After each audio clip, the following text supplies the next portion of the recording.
Hey guys, what's up? So you guys know what it is. It's April already. I know I missed a few videos in March. I've been super busy. I got really sick, and then Abby got sick, and then Gio got sick, and then we all got sick, and it was just all a bunch of big ass mess. But anyway, here we are. It's April 2nd. We're just gonna push this out, and to me, y'all know this month is very extremely special for me. This is Autism Awareness Month, and today I know it's lighted up blue, and it's about like the blue and the whatever, but today we're gonna actually be, I feel like I'm emotionally ready to talk about it on camera with you guys, and also just to, you know, kind of let you guys know how I feel about this.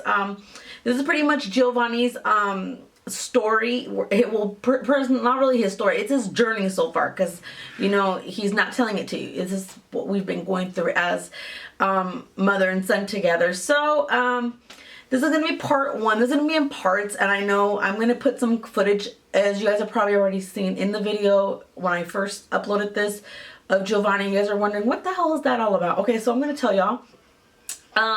Giovanni was born in August 30th, 2009. He was very healthy. It was a normal delivery, and I didn't have any complications. I can tell you from Bat Street that, like, he didn't really want to nurse with me. He just, like, I want to say this is like him. And then, like, when I try to, like, have that contact that you would normally have with the child when after you have birth, he, like, pushed up with, like, all his might, and then the nurse was like, I've never seen a baby do that. So immediately from that point on, I thought there was something wrong with me. Maybe I wasn't maternal enough. Maybe he didn't like me. I don't know, because I never had a baby, you know, so you're thinking all these things.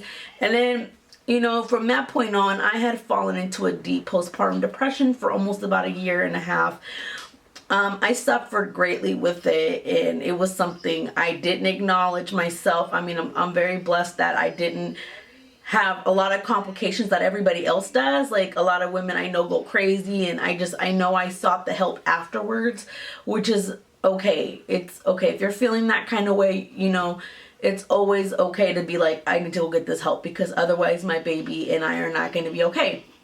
But anyway, fast forward after his, I want to say it started like during his developmental years, where he wouldn't really like laugh at appropriate situations on television. Like, say he was a baby and he'd be watching, want to say, Dora the Explorer. Now, he wouldn't laugh per se at Dora doing something funny. He'd laugh at the credits. Now, in my mind, I'm like, oh, maybe it's the music. You know, I'm not really thinking about it. Fast forward. He was really obsessed with spinning wheels all the time. He loved to spin wheels of cars. He liked to try to spin wheels of bigger cars. He'd like to try to watch washing machines as they went. And this is around 9 months. He also didn't learn to crawl. He just got up and walked. He was always in his walker. He loved his walker. He was very idle. He loved to be by himself. He rarely cried. And if he cried, he was either dirty or hungry, and other than that, he never had facial expressions. He never smiled at me. I never had his first smile. I never had a lot of these typical first milestones that a lot of parents get to experience with their atypical children. But again, you know, this is something all normal, and this is, to me, it's normal. I have a baby, and then plus it didn't help that I worked in a pediatric office prior to having Giovanni, so I'm thinking like oh, whatever, you know, it's normal. And then after his first birthday, it is when it started that he kind of like regressed. Like, he was starting to talk. Like, it was about 12 or 13 months he was talking, but then he stopped. And then I would call his name, Gio, Gio, Gio, and he would not look at me.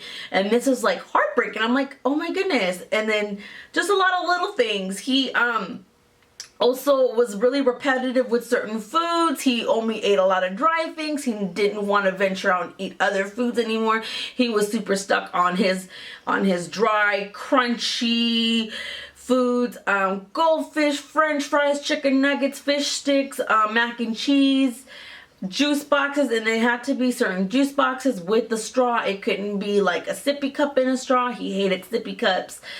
And also he was he just didn't want to be bothered. And I thought in my mind, maybe my son is probably deaf. So I take him to the clinic, to the doctor, I think for his 15th month checkup. And this is when my mom was like, I'm going to bring it up. And me and my mom were like already arguing at this point. I'm like, Mom, there's nothing wrong with him. Maybe he just needs his ears flushed. And my mom was like, no, you're going to take him and we're going to talk to the doctor together. And I'm like, Mom, there's nothing wrong. And I'm like, I don't want there to be nothing wrong. Well, of course, with any new parent, you don't want nothing wrong with your child. So we're in the doctor's office, we're waiting, and she tells us that she's doing all the little developmental tests, and he pretty much does not pass a lot of the milestones that they have set up for the 15-month-olds. Now, this is where it gets crazy. My mom brings it up to his pediatrician, and the pediatrician was like, I totally agree. I think that we need to go get him checked, and we need to go get him, seen by the ENT, which is the ear, nose, throat doctor. And that's a specialist for somebody, of course, that needs to be checked for your ears, nose, and throat, or anything mouth related for that issue. After that, we went to the ENT, and I remember them doing is it a sound booth or a soundproof room? I had to go in there with Gio. It was like a little cube in another room, and there was like lights, and I remember there was a teddy bear on the wall, there was a drum set, there was toys, and they would try to get my son's attention by flickering the lights, or like with the microphone they could hear in the other room, like, Gio, look this way. Gio, clap your hands. And Giovanni was just doing his thing on the table. He wasn't really paying attention. And then they put this little earpiece in his ear where they measured the sound waves of his ears. And as they played music, or they played a sound bit to see if his eardrums would be reacting to the sound. Now, at this point, he wasn't looking, and then they were talking about, now let's put my son to sleep, that he was, pretty much they thought he was deaf. So they signed me and my husband and my mom up for a specialist that will teach you how to do sign language on camera, because every time I talk about this, I'm not embarrassed. It's just that when you go through these things, I remember everything. I remember how I felt. I remember the everything. So, when we got the specialist to teach us how to do sign language, they were also talking about that my son was probably mute. He couldn't talk, and that they were gonna have to clip the bottom of his tongue so that his tongue could get elongated, because his tongue was not coming out. And then I said, no, you're not clipping my son's tongue. You're out of your mind.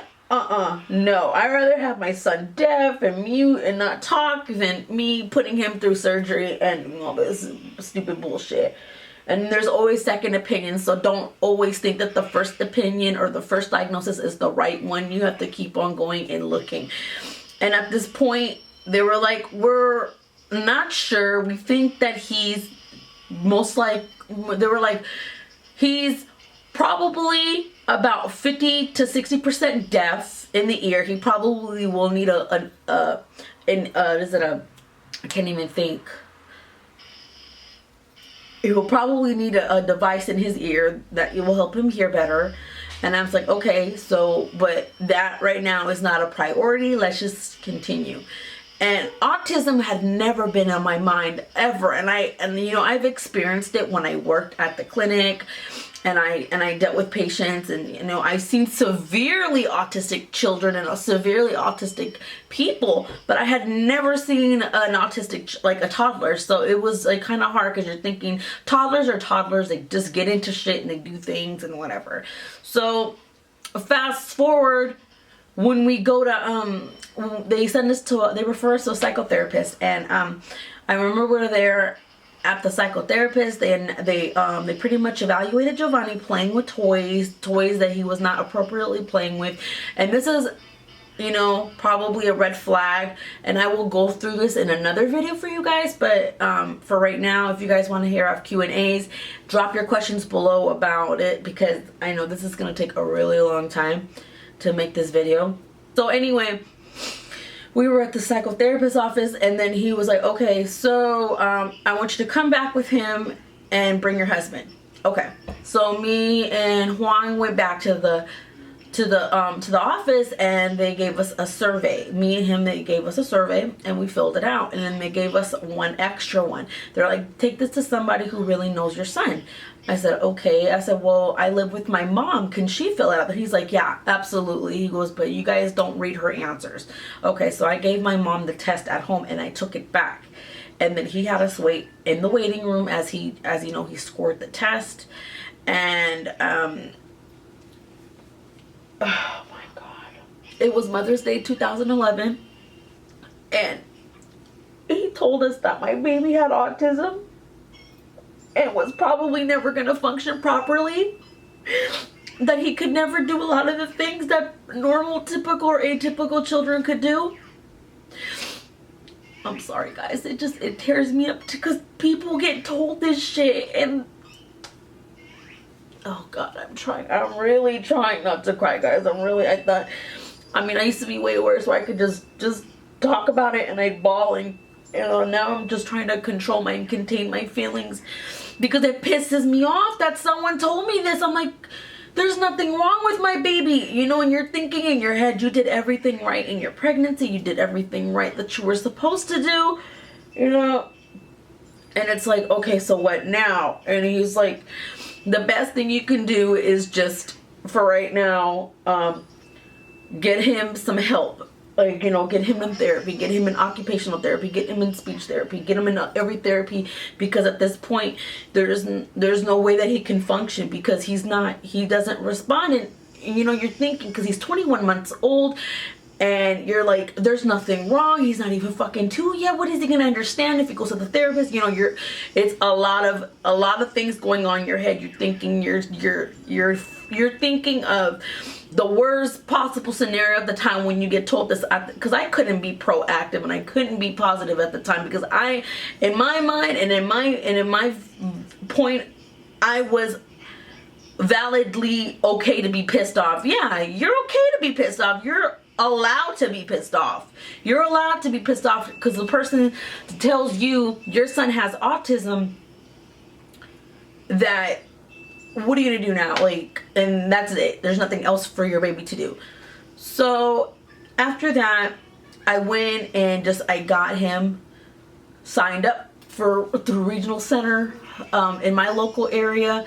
I got him signed up through a bunch of other things. I got him signed into ABA therapy, got him signed up to occupational therapy, I got him signed up for speech therapy. So my son was pretty much being treated for autism and being treated for things that I didn't really think to look for, because again, I was in deep denial, I was in depression, I was like thinking, oh my goodness, like what the hell. But overall, the process took a few months. Full diagnosing of Giovanni took about 7 months, give or take 7 to 8 months.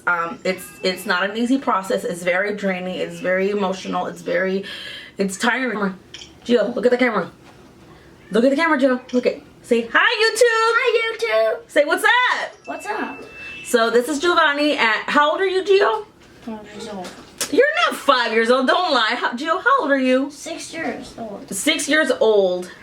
Do you love mommy? Yeah. What are you doing? I'm doing Fix That Girl. So this is my son Giovanni, and I am his mom. And you have autism? Do you have autism? Yeah. Yeah. It's okay, huh? Say it's okay. It's okay. Say it's normal. It's normal. But you're super smart, huh? So this is part 1 of our journey, huh? Yes. Yes. Was it a hard time for you to do this? Yes, Melvin. Why do I have to be Melvin again? Or Melvin? No. Why can't I be mommy? You don't like my lipstick? Ma, you're gonna get button eyes. I'm gonna get button eyes. Why? From Coraline. Oh my goodness, from Coraline. Okay, guys, that's it for our video today. Say we're gonna come out with part 2 soon. We're gonna come to our part 2. It's your video. Tell them it's your YouTube video. Say we're coming out with part 2 soon. We're coming out with part soon. Don't forget to like, comment, and subscribe. Yes. Tell them. Don't forget to comment, subscribe. And tell us what you want to know about our journey together. Okay? Say I love you. I love you. Say I love you. I love you. Give them kisses. Give them kisses. Say bye, YouTube. Bye, YouTube.